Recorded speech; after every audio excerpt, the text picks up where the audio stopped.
Hello everyone and welcome back to another video on the channel. Today we're going to be talking about 15 films from the Sundance Film Festival 2025 that I had tickets for online this year, and I'm very excited to rank all of these films. I do Sundance every single year, at least the online version. One year I'll go in person to get the midnight movies back because they took the midnight movies away from the online festival, but this will just be a ranking video of all the films that I watched this year, and I do have to preface this by saying that there was one film that was supposed to be available online called Twinless, starring Dylan O'Brien, that was originally available online, and I had a ticket for it. I was very excited for it. I heard a lot of great acclaim from it from the in-person screenings, but when it was released online, a lot of people started leaking it, so Sundance decided to pull it from the festival, which led me to not being able to watch the film, which was very heartbreaking for me. Honestly, I was very excited to watch that film, especially because I heard how great it is. So unfortunately, that is a thing that happened, and when there's bad actors out there that kind of ruin the fun for everybody, it really does suck. So I really hope that Sundance decides to continue doing the online festival because I've been enjoying it for 3 years now. This is, I think, either my third or it might be my fourth year watching Sundance films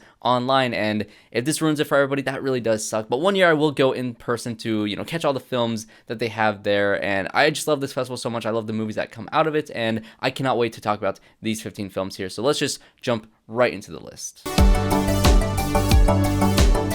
This episode is directed by Mira Menon, who previously directed some episodes of Ms. Marvel, which I actually didn't know until looking her up just before recording this bit of the video. And this is a movie about a podcast host who is desperately trying to cling on to her slowly shrinking audience in the zombie apocalypse. And I enjoyed it for the most part. This was my least favorite of the festival, at least the batch that I watched. And I think the film overall, it is funny. It is interesting. It is stylistic in a way. It is a black and white film. And it is exactly what it sounds like. It's about a podcast host trying to cling on to her audience, trying to have some sort of community in a world where community is not really a thing anymore. There's of course a lot of inspiration from George Romero, as is in every single zombie film, and one thing that I actually really liked about this movie is the fact that it plays with the idea of, becoming comfortable in your situation, how that can be dangerous, especially in the world of zombies, and how it plays and kind of changes the rules of the zombies as the movie goes on. I think it has a lot of interesting ideas. I just don't think this movie stands out above, the 11 seasons of The Walking Dead that I did watch. Yes, I stuck through all 11 seasons of that show, and I would also totally listen to her podcast inside of this movie.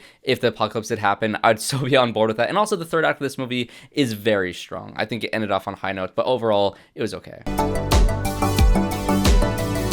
I'm just going to read the premise of this movie directly off of Letterboxd, and this is all I knew about the movie. All I knew was that it's about a woman who swaps bodies with a chair, and everybody likes her better as a chair. And this movie, just that premise alone is the reason why I purchased the ticket. Sundance always has some really vague, premise that is super weird and bizarre that just kind of draws a lot of people into wanting to watch that film. And this, of course, is in the next category in Sundance, which is for the more experimental and more, original and unique movies. And I will say this movie is very original and unique, and I think I respect it so much more than I think I'd actually recommend this movie to other people, because this is not going to be for everybody. I'd explain this movie, or I'd describe this movie as like an interpretive dance adaptation of that one distracted boyfriend meme, but instead he's looking over to a chair. It's a representation of how women feel objectified, and how this woman, wants to be admired and wants to be loved and wants to be, having all these people fawn over her in a way that, everybody's fawning over this chair, and so she wishes to be a chair, and that's exactly what she gets. And so it has a lot of, social commentary within this movie. Honestly, it kind of reminded me a lot of The Substance, but in a very different way. I guess thematically reminded me of The Substance. There's a lot of really bizarre scenes in this movie. One scene that was so incredibly uncomfortable that I don't really understand why it's inside of this movie. If you look at my Letterboxd review, I get a little bit more into that. But overall, Robin Tooney and Mamoudou Athie cannot save this movie for me entirely. But again, I am glad I watched it, but I don't know if I would recommend this movie to anybody unless you really want something weird.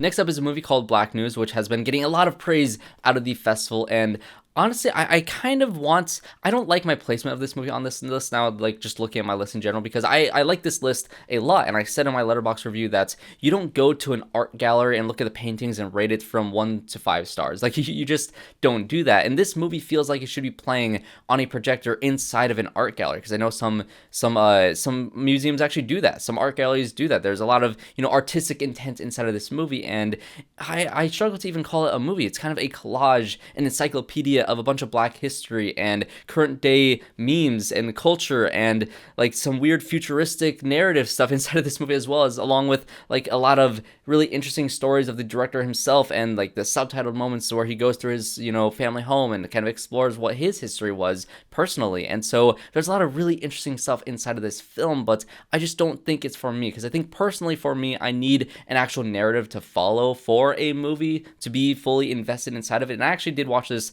twice, or at least I watched it once, and I watched it again on 2x speed immediately after, because there's only a 5-hour window to watch these Sundance movies, and I was just trying to really understand it and try to really get into it. And I admire it a lot as an art piece. I do think that it is quite beautiful, but again, this is a movie that I struggle to recommend to other people because, again, it feels like an art piece. It doesn't feel like a narrative that flows in a way that makes sense for me as an audience member, but it's very interesting, very insightful, but maybe not for me.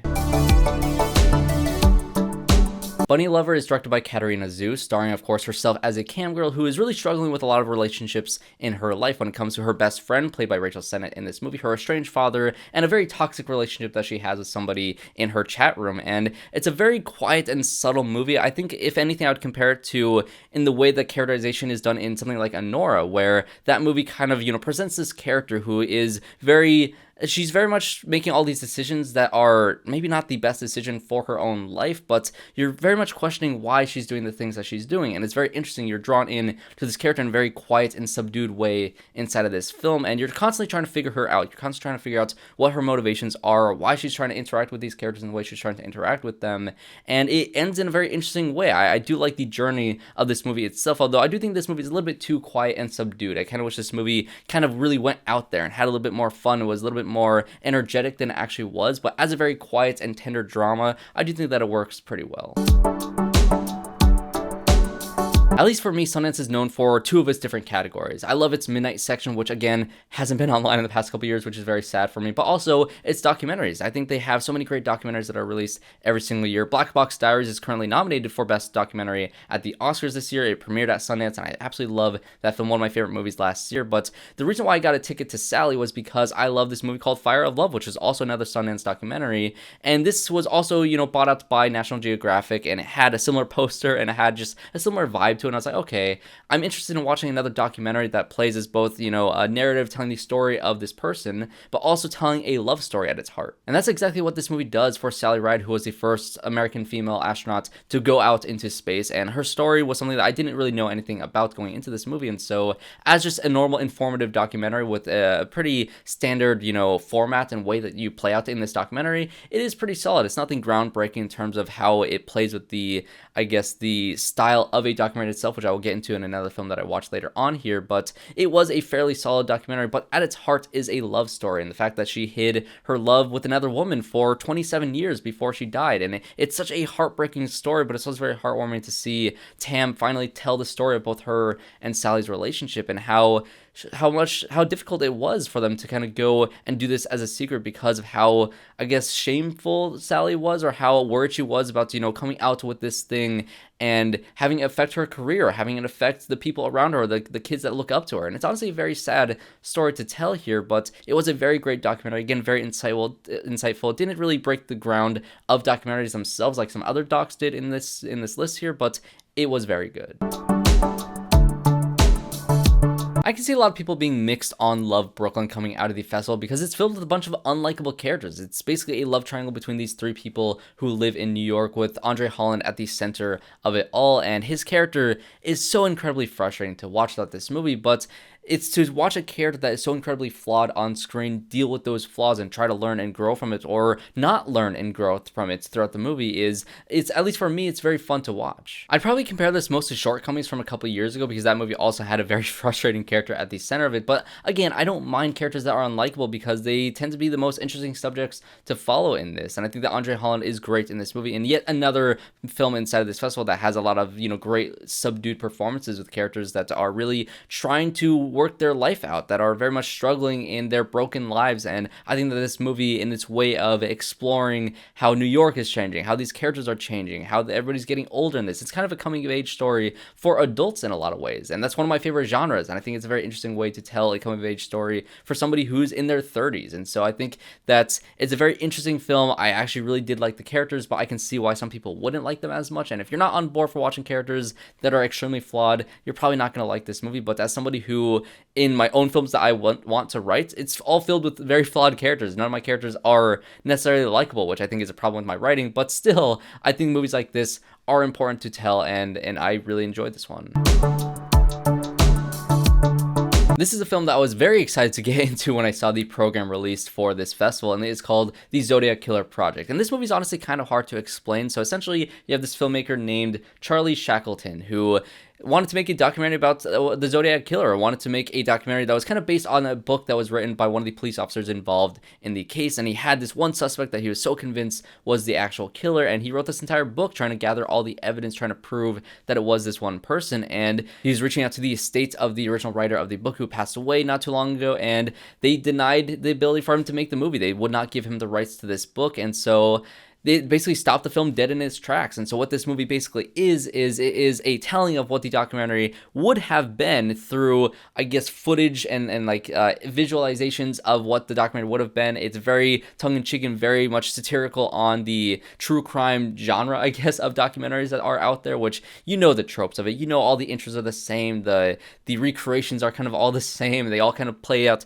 the same exact way. And so this movie has a lot of fun, and the director has a lot of fun kind of playing with the tropes, and, you know, just going out there with the camera, filming some locations, being like, this is what I would have done in this documentary if I had a chance to tell it. He had a very limited availability of using the book, and how many quotes can he use, because obviously all the information in this book is copyrighted, so he can't really get into all these things. So he can kind of, you know, work his way around it and trying to dodge the law, essentially trying to make this documentary happen. I think my favorite thing about it was Charlie Shackleton. I think he had one of the best Q&As afterwards, because you can tell this guy he really wanted to make this movie, and it was really heartbreaking that he couldn't, but he's very persistent. He's not going to take no for an answer, and he's a very funny guy. The humor inside of this movie and the way he tells the story is incredibly funny, is incredibly inventive and unique, and I really hope this one is picked up and released on streaming. I doubt it'll be released in theaters, because it's just a lot of static shots of like a building slowly zooming in and him just telling the story through voiceover. It's a very interesting documentary, and it's a very, you know, interesting one about the filmmaking process and being told no when you have a lot of passion to tell a certain story, and how you can persevere through that. And so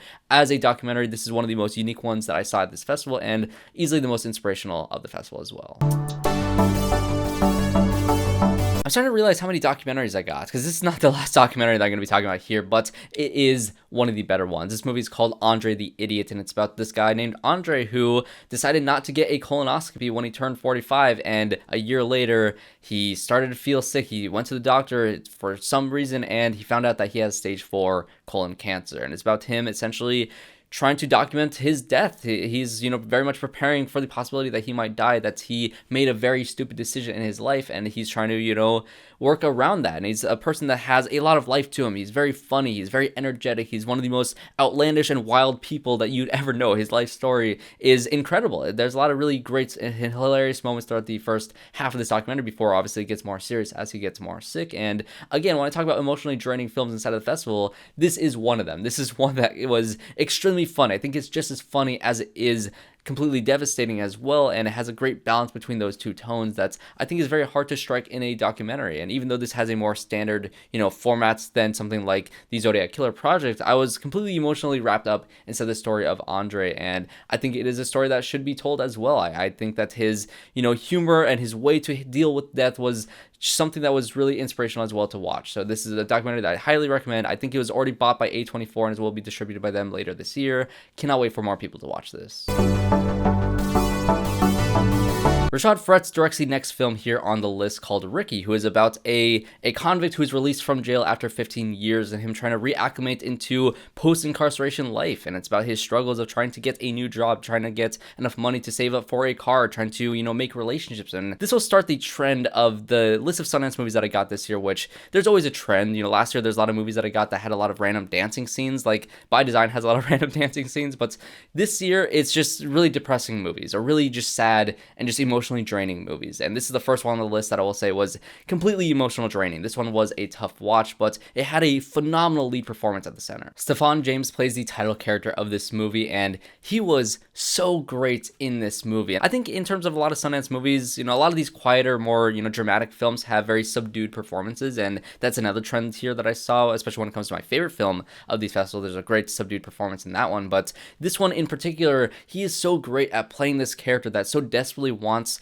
to do better. He so desperately wants to make things work, and the world at large is just against him inside of this movie, and it's so tough to watch his journey throughout this film and him struggling as much as he does, and how heartbreaking it is to see somebody who was thrown in jail at such a young age inside of this story and to be thrown back into life and just be, not knowing how to FaceTime properly and all these things that he missed out on in his life. And it was such a very, again, emotionally draining experience to watch, but a very good one that I would highly recommend for you guys to go check out when it is released. Oh, what to say about The Things You Kill. This movie was an interesting one because the first half of the movie, I was kind of struggling to really get invested in it because, looking at the description on the festival and seeing that its genre was a thriller, I was kind of looking forward to a good pick-me-up after watching a lot of the other depressing movies that I watched throughout this festival, and this one was very slow for the first half of the movie, but then something happens at the midpoint, and it gets very, very different from what I was really expecting at all, to the point where I kind of had to pause and kind of rewind because I had the online ticket and had to really dig into what this movie was trying to do. And once I kind of figured it out and once it kind of clicked for me, I was so on board for what it did in the last half of this movie. It's also one of the best looking movies inside this festival. I think if anything, it reminded me of the cinematography in Roma by Alfonso Cuarón, which, in that movie and in this movie, he does just place the camera down in a very wide shot and just lets the actors on screen just simply act. You just kind of watch them from afar. There are some close-ups here, of course. You do have a lot of cuts in this movie, but a lot of the takes are very long takes to just watch the story play out right in front of you, to watch these conversations play out, to watch the drama play out here in front of you. And I really like that choice for this movie in specific. There's even a lot of times where characters are just out of focus. They move in and out of the focus whenever they want to, or at specific moments that the director wants to have specific impact for it. And I really like the visual style of this movie and the choices the director has made that's made this movie very unique, at least from a visual standpoint. And again, this movie does make a decision at the halfway point that is extremely interesting. I do think that it begs a second viewing, and the director said in the Q&A that he wants a movie that will grow on the audience, something that the audience will keep on thinking about after the credits start rolling, and maybe 6 months later they'll think about it again and be like, oh yeah, that movie was really interesting, and it just kind of keeps on growing over time. And honestly, if that was his goal, I think he accomplished it, because when this movie does come out in like 6 to 8 months from now and it's finally releasing in theaters and I can finally watch it again, once I see that poster pop up again, I'll be so on board to watch it again, because I think the experience of watching it for a second time will be very interesting.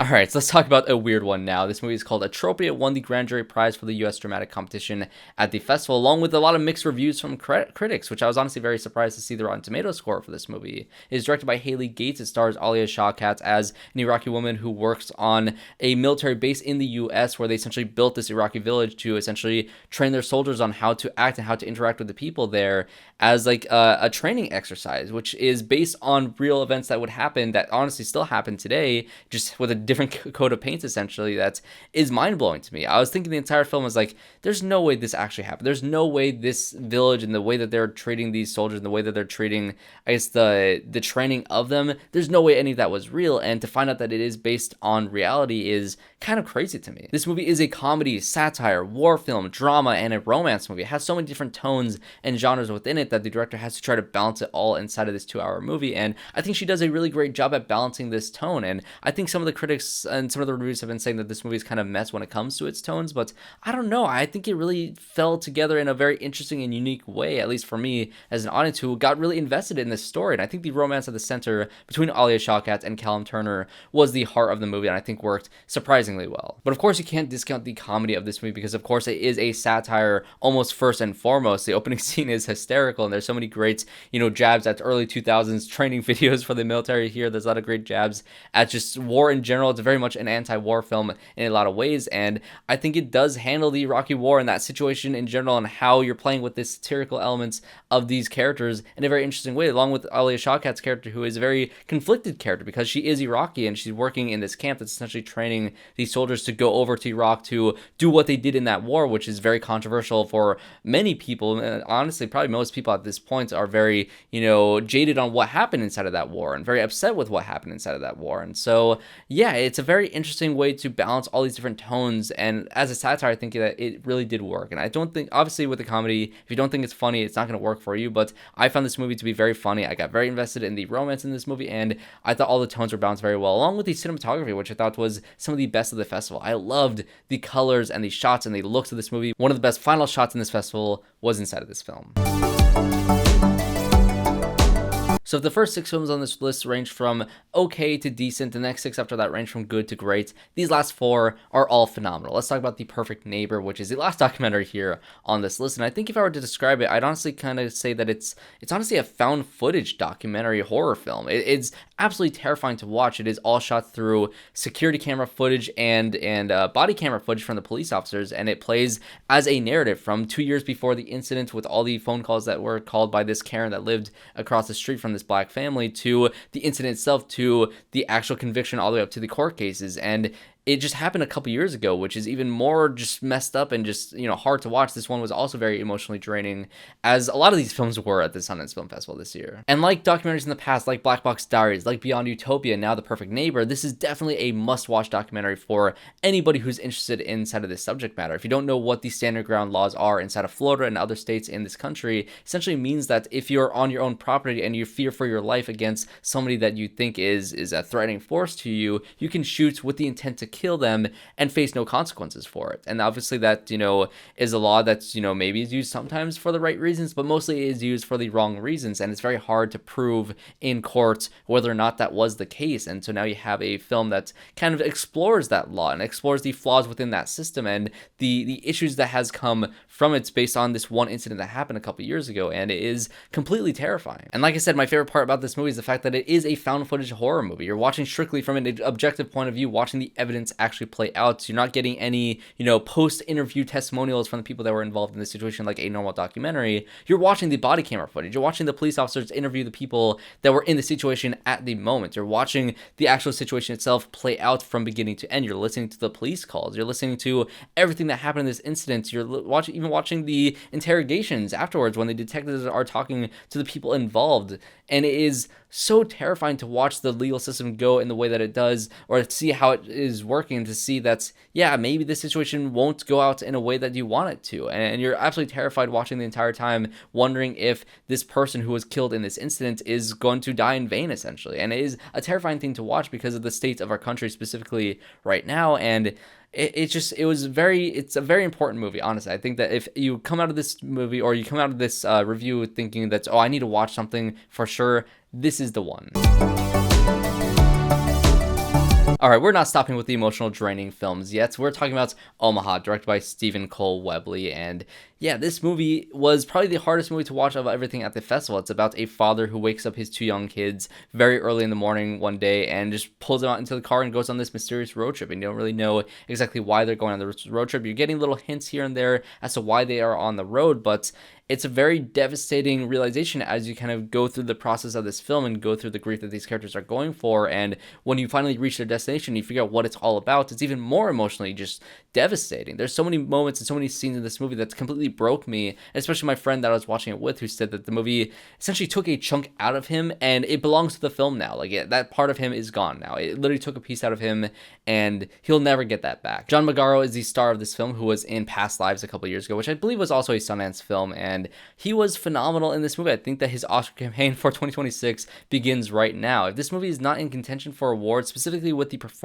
lead performance inside of this movie, I would be shocked. And honestly, the child performance in this movie from the 2 kids were genuinely incredible. I don't think I've seen a child performance as good as Molly Bell Wright in this movie in years, dare I say decades, from like The Sixth Sense with, Haley Joel Osment inside of that film. This child performance was crushing, absolutely devastating to watch her on screen. And she's literally like 9 or 10 years old. It's incredible the performances the director was able to get out of this. The Q&A was also fascinating of them talking about how they had like 3 hours a day for like, I think a 13-day shoot with these kids. And so honestly, one of the hardest movies I've ever had to watch, and a movie that's I cannot wait to see it win awards in a year from now, hopefully at least. All right, so we've reached number 2 on this list, and that is Cooper Raif's Hal and Harper. And this is not a movie, this is actually a television series. It is 8 episodes that runs about 4.5 hours long, and I love Cooper Raiff. I love all the movies that he's done in the past. I believe Cha-Cha Real Smooth was also a Sundance movie from a few years ago, and Shithouse maybe was also a Sundance movie. I don't know if he's just a Sundance alum and all his stuff has been released at this festival, but I don't know. I just really love him as an actor and as a director and as a writer. I think that all his stuff is extremely funny and relatable, and I just love his work. And so I was very excited to watch this. And, you know, the first episode is just what you'd expect from his other 2 films. It is hysterical. It has really great and relatable characters. And then it gets absolutely emotionally devastating. Again, like 4 hours later, I was a complete wreck watching this movie and watching these characters that are completely broken in their lives. And again, the relatability of it all and the performances of it all were just absolutely stunning. But what I think Cooper Raiff does very well in this movie is, you know, kind of take the spotlight off of himself, because he is the comedic relief. He's very funny inside of this movie, but Lily Reinhart is the star of this show. I didn't really see her in anything else before this. I've heard her name from stuff like Riverdale in the past, but seeing her in this show is like, wow, this is an actress to look out for. She is stunning in this show. She is so great in this performance, and again, an absolutely broken character that you're watching throughout this series, you know, struggle making all these either poor decisions, or you don't know why she's making these decisions, and you're kind of rooting for her, but you're also kind of rooting against her sometimes, because she keeps on making these choices that are frustrating to you as an audience member, but it's always understandable because you know what she's been through, and you're seeing how it's being revealed through this non-linear storytelling way. And by the time you get to the ending of this show, you're both devastated, but also in a very heartwarming way. It's kind of a feel-good story. It's a very family-oriented story, but again, the emotions in it and the way these characters break down and how they are so close to each other, especially the brother and sister, the sibling dynamic inside of this movie is so raw and so real, and something that really did hit close to home for me. And the father relationship with Mark Ruffalo was also the heart and soul of this movie. Mark Ruffalo proves once again that he deserved that Oscar last year for Best Supporting Actor, although, you know, Robert Downey Jr. also did deserve that award, but one day Mark Ruffalo will win an Oscar for a role that he has. He is a phenomenal actor, highly underrated, and he was stunning in the show as well. I really hope that this show is released at a good point in time where it is considered for a lot of awards, just because it just deserves it. I think Cooper Raiff is a very strong talent, and if you haven't heard of him or if you haven't seen his stuff, definitely go seek out Cha-Cha Real Smooth and Shithouse, and just be excited for when the show drops. This honestly feels like an Apple TV Plus show, so that's at least my guess. I don't think this movie or the show has been picked up by distribution yet, but I cannot wait to watch it again.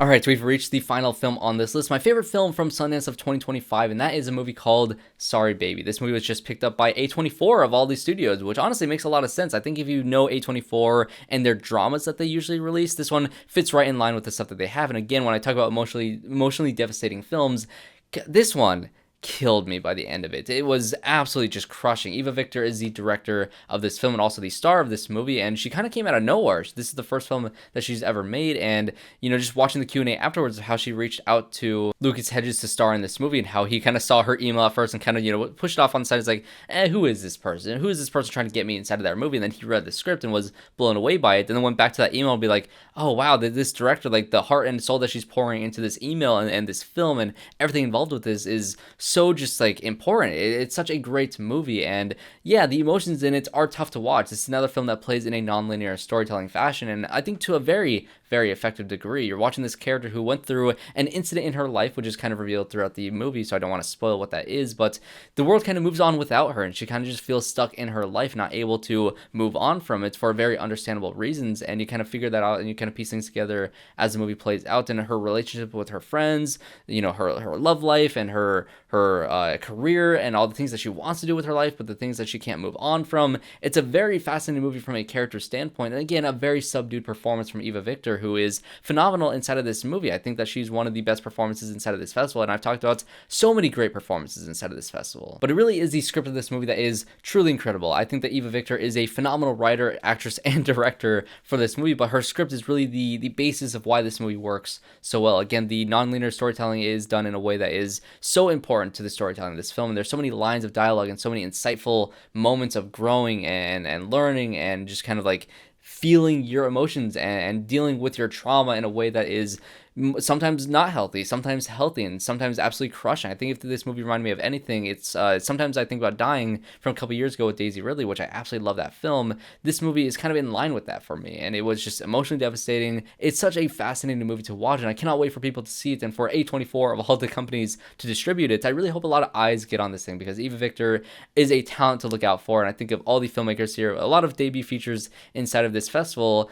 This is one of the best ones that I've seen. This movie also made me really want a cat, so maybe one day I'll get a cat. But those are just going to be my thoughts on these 15 films from the Sundance Film Festival. And I'm still heartbroken about Twinless, but I'll get over it. I'll watch it one day when it's released in theaters, and I'll have a review out for it probably when it is finally released. But those are my thoughts on these 15 films. If you were at Sundance or you watched the online films, let me know which ones you watched and which ones you really liked in the comment section down below. And if you haven't seen any of these movies from the festival, obviously it is over now. Which ones are you excited to see when they're finally released in maybe even a year from now? I believe that the movie called Love Me with Stephen Yeun and Kristen Stewart is releasing like this weekend or this past weekend, which I watched it literally a year ago at the last Sundance, so it might be quite a while for some of these films to be released in theaters. So which ones are you looking forward to here in the future? And of course, if you did enjoy this video, make sure you guys leave a like and subscribe to the channel to see more reviews just like this one, like my last video on the 2024 Sundance films. Like A Real Pain was in that festival as well, which I did watch literally a year ago, so you can check out that video along with my reviews for Companion and Presents that I had in the past couple weeks. And of course, make sure you hit that bell so you don't miss my future reviews in the next couple of weeks. So